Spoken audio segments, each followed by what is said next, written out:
नमस्कार दोस्तों, round up horror में आप सभी का स्वागत है। ये कहानी एक ऐसी आत्मा की है जो कि एक बच्चे को जीवित कैसे करती है। इस कहानी को अगर आप 2 मिनट भी सुनते हैं तो पूरा सुने बिना कहीं भी नहीं जाएंगे, ये मेरा दावा है। इस कहानी को सुनकर आपके रोंगटे खड़े हो जाएंगे। तो जल्दी से बिना किसी बात के कहानी को शुरू करते हैं। यह घटना सन 1958 में घटित हुई थी। उस समय में चिकित्सा सुविधा बहुत ही कमजोर हुआ करती थी।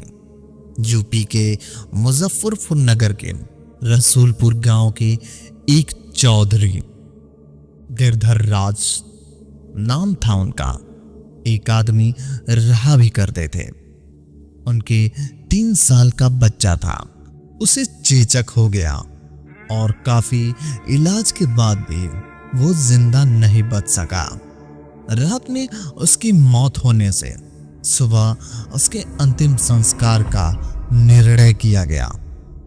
उसे रात को मुजफ्फरपुर के एक दूसरे गांव में सुबाराम के नाम के एक आदमी की बैलगाड़ी के पहिए के नीचे आ जाने से मौत हो गई। उसको अस्पताल में ले जाते वक्त रास्ते में ही उसकी भी मौत हो गई। मृतक के घर वालों ने उसके दाह संस्कार कर दिया। दूसरी तरफ जब रसूलपुर में एक मृत बच्चे को दफन करने के लिए जंगल ले जाने लगे, अचानक रास्ते में उसके शरीर में हलचल हुई और वो उठकर खड़ा हो गया। लोग ये देखकर दंग रह गए, लेकिन बाद में उनको जिंदा देखकर सभी खुश हो गए।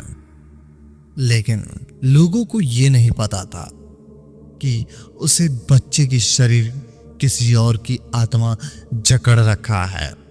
उस 3 साल के बच्चे में 23 साल का शोभाराम की आत्मा घुस चुकी थी। वो अलग अलग जगह पर आकर बहुत परेशान हो रहा था और खाना खाने से मना कर रहा था, लेकिन बड़ी मुश्किलों और समझाकर उसे खाने के लिए राजी किया। एक दिन वो बच्चा अपनी मां के साथ ननिहाल जा रहा था कि अचानक रास्ते में जगह आई जहां शोभाराम की मौत हुई थी। उस बच्चे ने इशारा करते हुए कि रास्ता उसके गांव की ओर जाता है। उसकी मां उसकी बातों को अनसुना कर उसके ननिहाल चली गई। उसके ननिहाल में आत्माराम के गांव के एक आदमी जगन्नाथ किसी काम से आया। आत्माराम की आत्मा ने उसको पहचान कर उसे आवाज लगाई। जगन्नाथ को बच्चे की मुंह से अपना नाम अचंभा हुआ। जगन्नाथ ने पूछने पर उस बच्चे ने उसका पूरा इतिहास बता दिया और बोला कि मेरी मौत से पहले तुम लोग मुझे जला दिया और इस बच्चे के खाली शरीर को देखकर इसमें रहने लग गया। जब जगन्नाथ ने ये बात अपने गांव में बताई, उसके पूरे परिवार को आत्माराम से मिलने चल दिए। उस बच्चे को सबने पहचान लिया और वो उनके साथ गांव चल दिया और उसने वापस रसूलपुर आने से मना कर दिया, लेकिन लोगों को समझाने पर मान गए। इस तरह वो 2 परिवारों को साथ लेकर चलता रहा।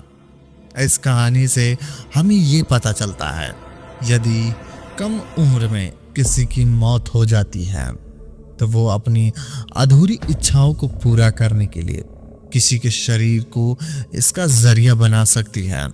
दोस्तों, मैं आपको बताना चाहता हूं कि ये तो केवल कहानी है, लेकिन हकीकत कुछ मामले होते हैं जिसको कोई पहचानना नहीं पाता है। इस कहानी में आपको थोड़ी सी भी सच्चाई लगे तो कमेंट के जरिए अपना विचार लिखना ना भूलें। मिलते हैं एक और नई कहानी में, तब तक के लिए धन्यवाद। अगर कहानी पसंद आई हो तो वीडियो को लाइक और चैनल को सब्सक्राइब कर दो, ताकि हमारी आने वाली कहानियाँ सबसे पहले आप तक पहुँचे।